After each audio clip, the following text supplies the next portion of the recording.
Hello, I'm Joel Blackford with Beth Hesed Sabbath Fellowship. We're virtual only. We're based out of St. Paul, Minnesota. The phone number works if you'd like to contact us. We do the philosophy of eschatology, what you need to know, your reality, our existence as we go forward into the end of days. We study Revelation a little bit at a time. We're studying Revelation 11 and who will be the leader of Israel that will allow the sacrificial system to return. And so that's basically Revelation 11 and allow the measurements and other things like that to occur. And I'm arguing that it's Bibi Netanyahu based on prophecies and based on this attitude towards Orthodox rabbis like Rabbi Itzhak Kaduri and the Rebbe and other rabbis. So there have been many prophecies. We'll run through those. This is prophetic in its own sense. This is Chuck Schumer, U.S. Senator from New York, who happens to be a Jew, that's saying it's time to end Bibi's career. And so he's saying basically Netanyahu has lost his way, that Israel cannot survive if it becomes a pariah as Palestinian casualties continue to grow. And so Schumer is after Netanyahu's head. And this is sick. This is twisted. This is treating Israel like a banana republic. And so poor Netanyahu, Schumer is doing this publicly. Biden is coming alongside and saying, I agree with Schumer's statement about Netanyahu and that Netanyahu needs to have a come to Jesus conversation with Biden. Yeah, it's that bad. And this is during wartime. So these are nitpickers. This is nasty. And yeah. So there are many different flavors. Get used to it. And there are going to be many different situations popping up. I'm backing Bibi, and Bibi came back. He snapped back immediately and said, "We are not a banana republic." And so he's snapping back at Schumer, and he's snapped. Eventually, Israel has to stand on their own and fight on their own 2 feet because it's going to be God and Israel against the rest of the world. So Schumer again was the highest-ranking Jewish official in the country, strong Israel supporter supposedly, but Biden called Schumer's speech a good speech, and Netanyahu told Fox News that Israel would never would have called for a U.S. election after September 11th attacks in 2001, and he denounced Schumer's comments as inappropriate. We are not a banana republic. So it'll be interesting. Let's go through the prophecies and study them together. That's the Rebbe in the middle there. We try to study the Bible. There are some prophetic comments made by the Rebbe, and we'll talk about it today, and other Jews. And yeah, actually, Mike is a Jew too that I'll be listening today. And then the news, obviously the news. So as the war is going, it's going well for Israel. They've lost a lot of wonderful people, but they are winning, and they're doing their job as best as they can. The problem is the world doesn't want them to win because the world, not you people watching this video, but others across the world hate Jews. They don't want them to win. And so there is that anti-Semitic feeling across the world. And so survey trust in the IDF soars amid war against Hamas. That's from Israel Today. And so this is March 15th, which is just very recent. We're on the 17th right now. And then on the other side, Hezbollah is saying we should salute these people from America, like Chuck Schumer, that are coming against Israel and coming against the leadership, because if Israel wins, it will embarrass Hamas and it will embarrass other world leaders. And so, they hate Jews. So there you go. So this is from LG Minor. And today, what many people demonstrating in America are doing, of course, we should salute them and be grateful to them. And that's Nasrallah. Okay, so yes, it's a PR disaster. Why? Because they're Jewish. That's the only reason why.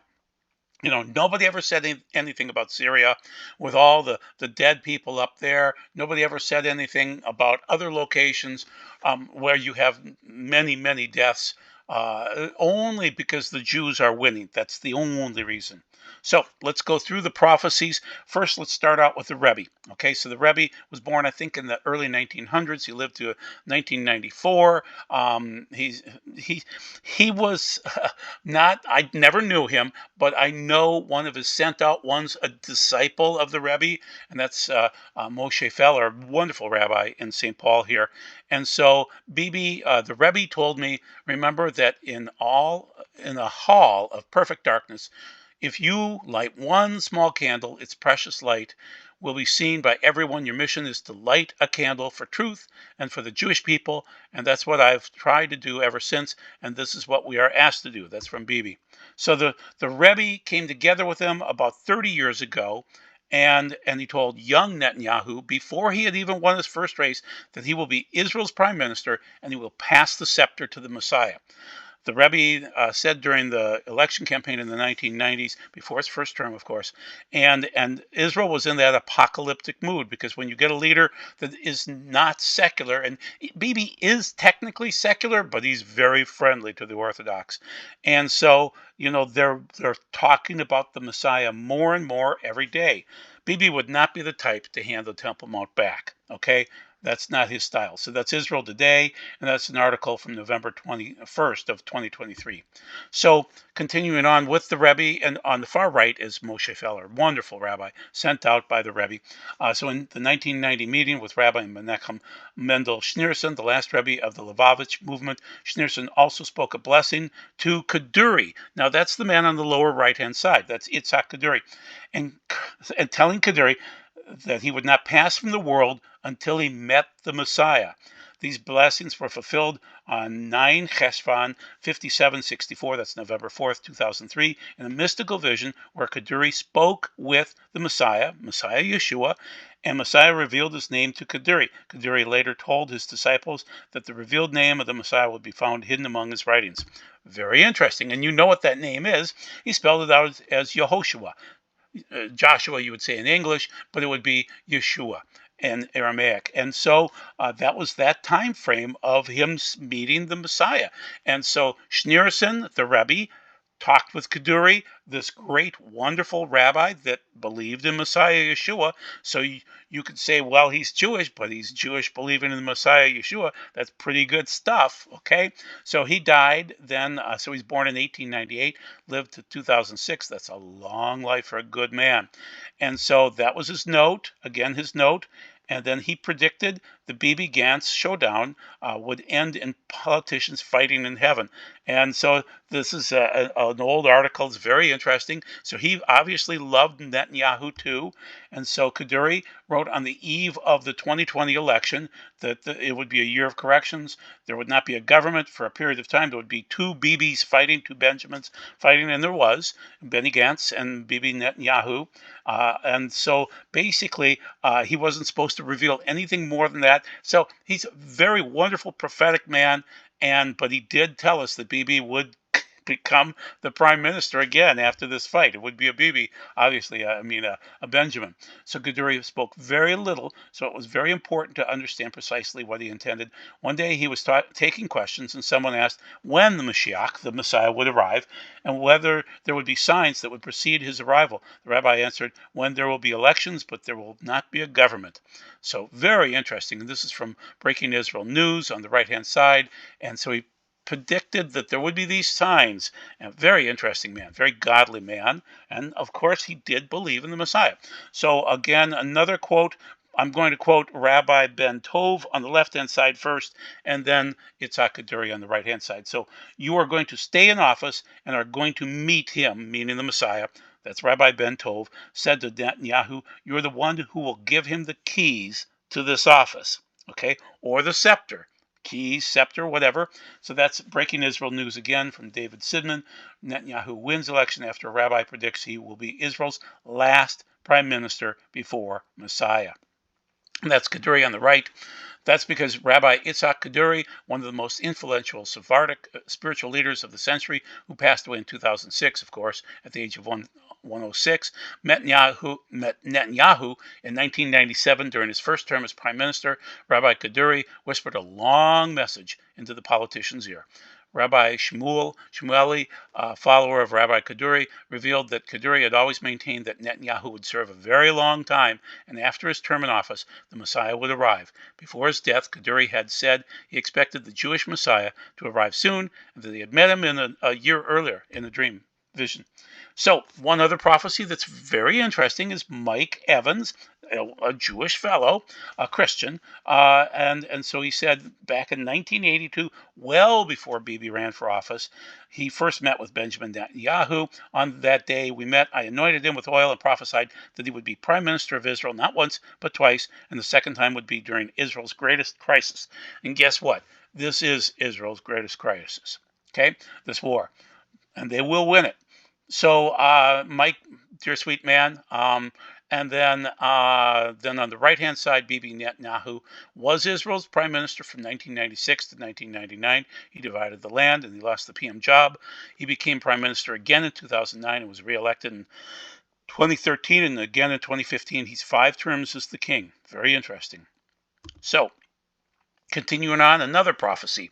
Now, this is not a Bibi prophecy, but it's interesting, and I wanted to put it into this particular video. So, the Sea of Galilee prophecy by Dov Cook, Rabbi Dov Cook.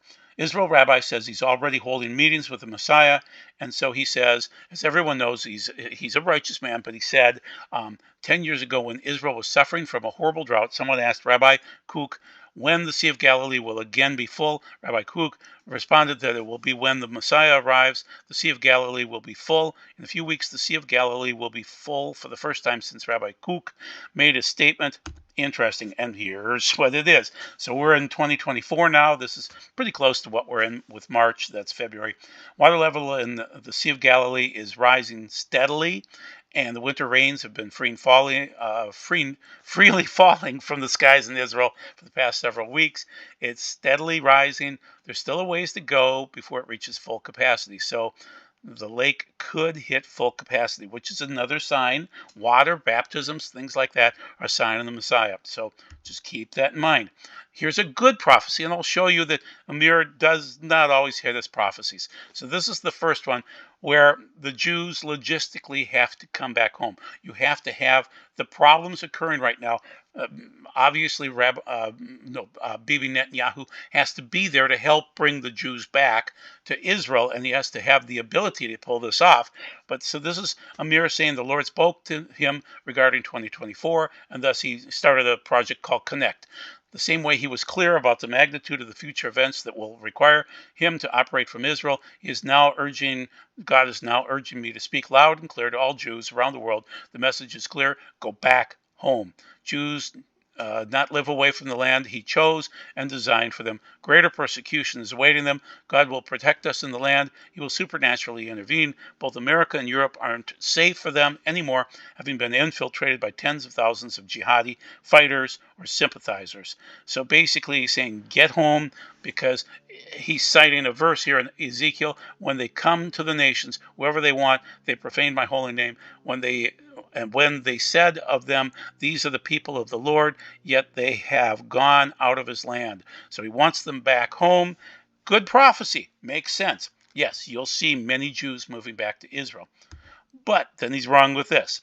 Amir is saying the total eclipses and other things coming up has nothing to do with the Bible, that basically signs in the sky that are promised by God, from starting in Genesis 1:14 and moving all the way through Revelation, all of these cosmological signs don't matter to him. Well, he's wrong. And the problem is that he's got people that are controlling him, and they're predicting the rapture dates, and that's not how it works. You're not supposed to do that. And so he's really, he's calling it cheap sensationalism, but the problem is the pre-tribulation rapture, that secret rapture, isn't biblical. It sells a myriad of books and marketing tricks and heightens the followers' fears. He's fostering the fears and these crazy speculations, and now he's fighting against it with what's coming up with the eclipse. But the problem is the eclipses are in the Bible.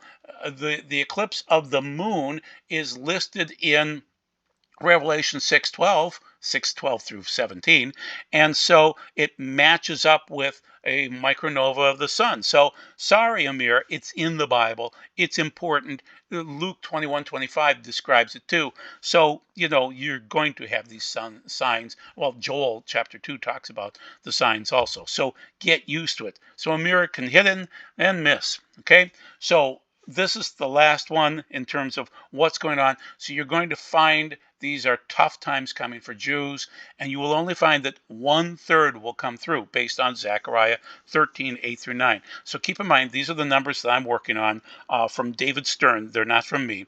21.6 million will start out going back to Israel.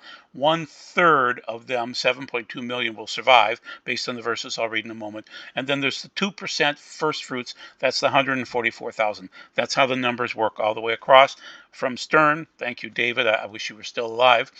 In time, throughout the land, that land, says Adonai, 2/3 of those in it will be destroyed. They will die, but 1/3 will remain. That third part I will bring through the fire. I will refine them as silver is refined. I will test them as gold is tested. They will call on my name, and I will answer them, and I will say, this is my people, and they will say, Adonai is my God. Zechariah 13, 8 through 9. So where are we at right now? We're in the birth pangs. Time for the Jews to move back home. We are probably at the fourth seal, and fourth horseman. We are not in the tribulation or the great tribulation.